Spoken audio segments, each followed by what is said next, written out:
नांदेड जिल्ह्यातल्या मुखेड तालुक्यात एका पित्यानं गावचा सरपंच होण्यासाठी आपल्या पोटच्या 7 वर्षीय मुलीची हत्या केली। 7 वर्षीय मुलीला मारून त्याने तेलंगणा राज्यातल्या येडपल्ली इथल्या कॅनॉलमध्ये फेकून दिलं।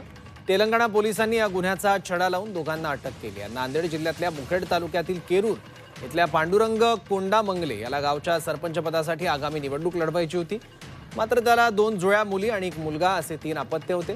3 अपत्य असल्यामुळे निवडणूक लढता येणार नाही, त्यामुळे 3 पैकी एका अपत्याची हत्या करून एक अपत्य बेपत्ता झाल्याचा बनाव करायचा असं त्याने ठरवलं। आरोपी पांडुरंग कोंडामंगले याने 29 जानेवारी रोजी नांदेडला घेऊन जातो असं सांगून एका मुलीला मोटरसायकलवरून तेलंगणा राज्यातल्या कटापल्ली बोधन रोडवरच्या कॅनॉलमध्ये फेकून दिलं। कॅनॉलमध्ये मृतदेह आढळल्यानंतर हा प्रकार उघडकीस आलाय।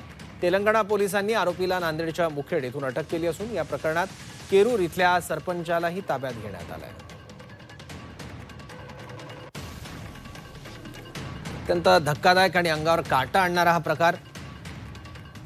7 वर्षांच्या स्वतःच्याच मुलीला कॅनलमध्ये फेकलंय, काय तर सरपंच पदाची निवडणूक लढवण्यासाठी स्वतःच्याच पोटच्या मुलीचा जीव घेतलेला आहे।